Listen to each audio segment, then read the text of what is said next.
अभी रिसेंटली मेरा फ्रेंड मुझसे डिस्कस कर रहा था कि एज अ फ्रीलांसिंग हम अपने इनकम को कैसे कंसिडरेशन कर सकते हैं और इस पे इनकम टैक्स को कैसे हम सेव कर सकते हैं। तो मुझे लगा कि ये टॉपिक काफ़ी इंटरेस्टिंग है और आप लोगों के साथ में शेयर करना चाहिए। हमारे जैसे आप जैसे कई लोग हैं जो इसमें काफ़ी ज़्यादा कंफ्यूज होते हैं और इस चक्कर में कभी कभी क्या होता है कि आपको पेनल्टीज़ भी देनी पड़ जाती है। तो हम डिस्कस करेंगे एज अ फ्रीलांसर आप अपने इनकम टैक्स को कैसे कैलकुलेट कर सकते हो और कैसे उस पर अपने टैक्स को सेव कर सकते हो। ठीक है, सो फर्स्ट ऑफ ऑल हमें फ्रीलांसिंग समझना पड़ेगा है क्या। फ्रीलांसिंग वो है बेसिकली क्या होता है कि आप में से कई लोग 9 to 5 जॉब करते हैं बट वो इनफ नहीं होता है अर्निंग के लिए। सो इसके लिए हमें अदर इनकम अर्निंग सोर्स ढूंढनी पड़ती है जो कि हम फ्रीलांसिंग के थ्रू करते हैं, मतलब एक्स्ट्रा वर्क करके। सो ये फ्रीलांसिंग जो है पार्ट टाइम भी हो सकता है, फुल टाइम भी हो सकता है। सो बेसिकली फ्रीलांसिंग का एक डेफिनेशन ये है कि जो भी आप अपने स्किल से मैन्युअली से जो भी अर्निंग करते हो वो फ्रीलांसिंग में आता है। अब आप में से कई लोग फ्रीलांसिंग करते हैं। सो बेसिकली फ्रीलांसिंग में क्या दिक्कत आती है ना, सबसे बड़ा प्रॉब्लम ये है कि जीएसटी लोगों को पता नहीं होता है कि जीएसटी लेना है या नहीं लेना है। कभी कभी ऐसा होता है कि वो जीएसटी लेना तो चालू करते हैं बट वो जीएसटी के अंडर आते ही नहीं है, और कभी कभी ऐसा है वो जीएसटी लेते भी नहीं है और वो जीएसटी पे भी नहीं करते गवर्नमेंट को बिकॉज ऑफ उनको पता ही नहीं होता है कि जीएसटी लेना है या नहीं लेना है। तो बेसिकली आप कंसिडर कैसे करोगे कि आपको जीएसटी क्लाइंट से लेना है या नहीं लेना है, या आपको पे करना है या नहीं पे करना है गवर्नमेंट को। सो बेसिकली अगर आपका gross receipt more than 20 lakhs है तो आपको क्लाइंट से जीएसटी कलेक्ट करना पड़ेगा। अदरवाइज होगा क्या कि आपको जीएसटी अपने जेब से पे करना पड़ेगा। अगर आपका ग्रॉस रिसिप्ट 20 लाख के नीचे है तो आपको जीएसटी लेने की कोई ज़रूरत नहीं है और आपको जीएसटी पे करने की भी कोई ज़रूरत नहीं है। सो बेसिकली क्या होता है कि मैं आपको बता दूं, अगर 20 लाख के अब और ग्रॉस रिसिप्ट करते हो तो आपको कैसे जीएसटी कलेक्ट करना है। सो मैं आपको बताता हूँ कि 18% जीएसटी चार्ज होता है आपके गुड्स एंड सर्विसेज पे। अब लेट्स से कि आप एक एडवाइज़र हो, आप किसी चीज़ को एडवाइस करते हो और एक पर पर्सन से आप 10,000 रुपीज़ चार्ज करते हो जो basically more than 20 lakhs above हो जाता है। तो आप क्या कर सकते हो, 10,000 प्लस 18% जीएसटी, दैट मीन्स कि आपको क्लाइंट से 11,800 लेना पड़ेगा। नहीं तो होगा क्या कि 10,000 का 1,800 आपको अपने जेब से पे करना पड़ेगा। ये डिफरेंस होती है। अगर आप 20 लाख के नीचे है तो कोई प्रॉब्लम नहीं है, लेकिन मेरा सजेशन ये है कि मोर देन अगर 15 lakhs आपका टर्नओवर हो रहा है तो आप जीएसटी कलेक्शन करना चालू कर दीजिए, जिससे होगा क्या कि आपको अपने जेब से पे ना करना पड़े। ये सबसे बड़ा बेसिक है जिससे लोगों को आइडिया होना चाहिए कि आपको एग्जैक्टली जीएसटी लेना है या नहीं लेना है एज अ फ्रीलांसर। ये चीज़ें तो क्लियर हो गई। अब मेन मुद्दा आता है कि ऐसा कौन से एक्सपेंसेस कंसिडर करें डिडक्शन के लिए जो कि बहुत ज़रूरी है। तो मैं आपको बता दूं कि बिज़नेस से रिलेटेड इन शॉर्ट जो भी एक्सपेंसेस है वो आपके कवर होते हैं। बट मैं आपको तो अगर आप एज अ जॉब भी करते हो और फ्रीलांसिंग भी करते हो तो जॉब के रिलेटेड जो भी आपके ट्रैवलिंग एक्सपेंसेस है वो भी कवर होंगे, और आपने समझो कि क्लाइंट के साथ में डिनर किया है या इंटरटेनमेंट एक्सपेंसेस किए हुए हैं तो वो सारी चीज़ें आपको रिडक्शन मिलती है बिकॉज आपने ये बिज़नेस को बूस्ट करने के लिए किया है।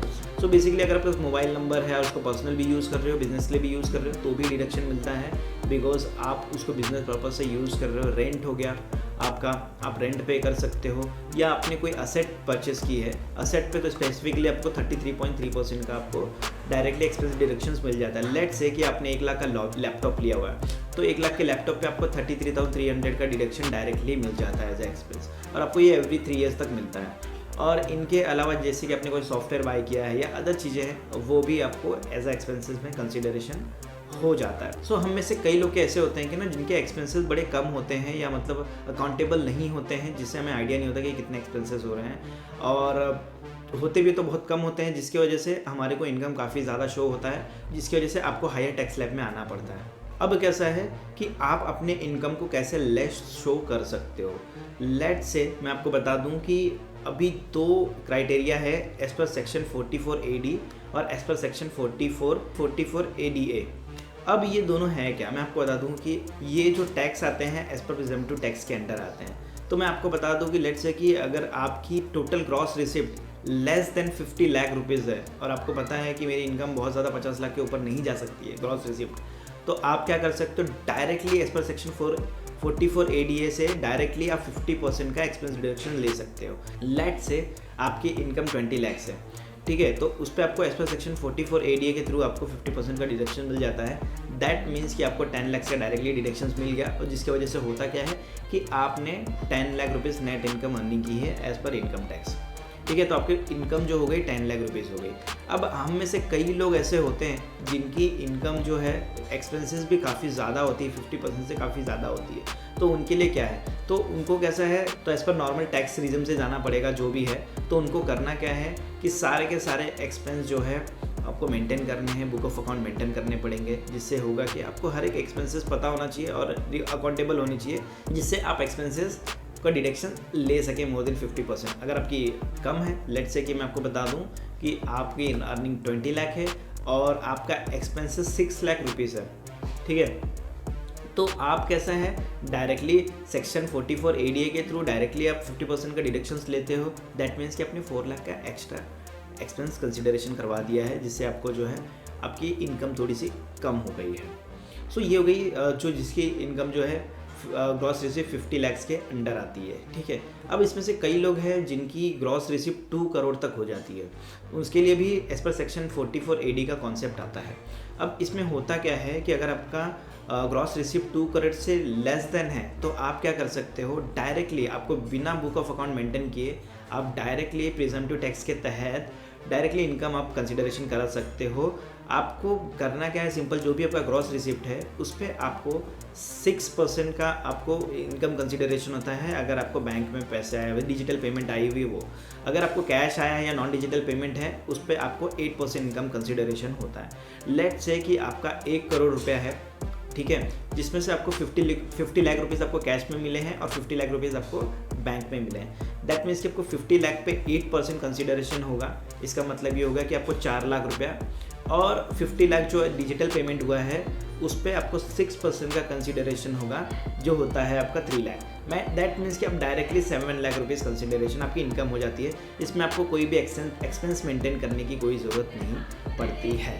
तो जिससे क्या होता है कि आपकी इनकम कंसिडरेशन डायरेक्टली कल कैलकुलेट हो जाती है, जिससे कि आपको कोई प्रॉब्लम नहीं होती है एक्सपेंसेस मेंटेन करने का, या आपकी एक्सपेंसेस कम है तो ये अच्छा मेथड होता है आपको इनकम को लेस शो करने का। अब बात आती है उन पे जो एक्सपेंसेस काफ़ी ज़्यादा होती है। ऑफकोर्स ये बात है, जिनके एक्सपेंसेस काफ़ी ज़्यादा है उनको नॉर्मल और इनकम टैक्स के थ्रू जाना पड़ेगा और सारी चीज़ें कैलकुलेट करनी पड़ेगी।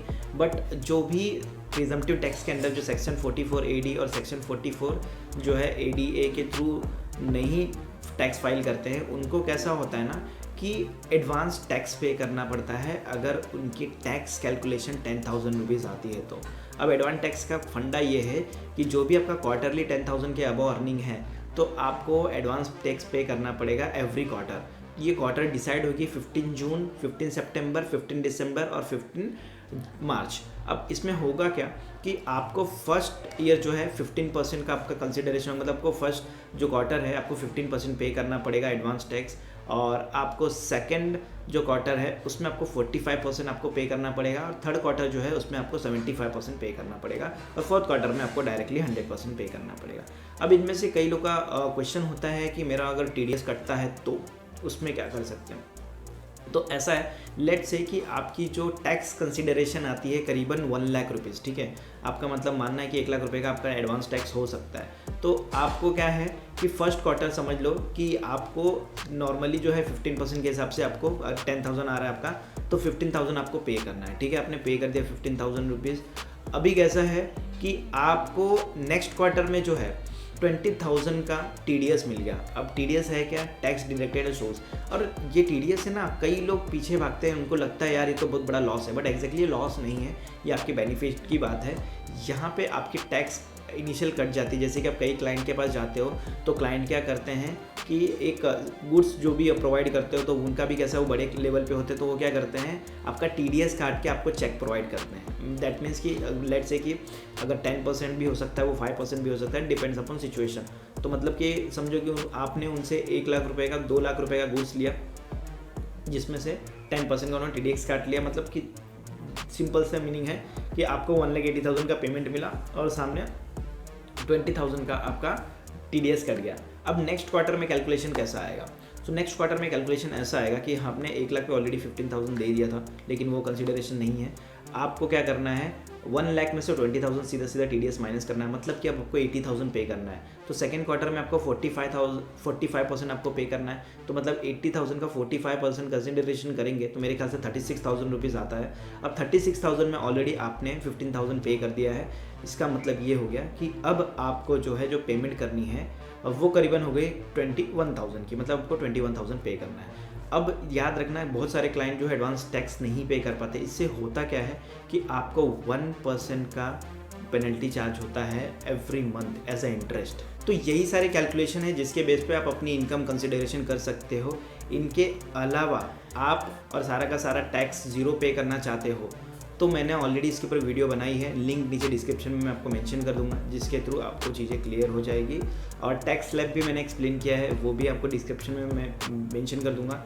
न्यू टैक्स रिजिम और ओल्ड टैक्स रिजिम दोनों भी एक्सप्लेन किए हैं, वो भी डिस्क्रिप्शन में मिल जाएगा, तो वो दोनों भी देख लेना, जिससे आपको काफ़ी ज़्यादा हेल्प मिल जाएगी। तो कैसे आप अपनी इनकम पे ज़ीरो टैक्स पे कर सकते हो और किस स्लैब रेट पे आपको पे करना है। तो यही थी गाइस पूरी की पूरी वीडियो। होप सो जो मैंने आपको एक्सप्लेन किया एकदम सिंपल एंड लॉजिकल वे में एक्सप्लेन किया। अगर आपको वीडियो अच्छी लगी तो लाइक करिए, और अगर आप नए हो तो सब्सक्राइब के साथ साथ में बेल आइकन को भी दबा लीजिए, ताकि आपको ऐसे ही बहुत सारे कॉन्सेप्ट आपको सीखने को मिले और चीज़ें आपको बहुत ज़्यादा क्लैरिफाई हो जाए। ठीक है गाइस, तो अब इसकी वीडियो को हम यहीं पे समाप्त करते हैं और मिलते हैं एक नए अच्छे कॉन्सेप्ट के साथ।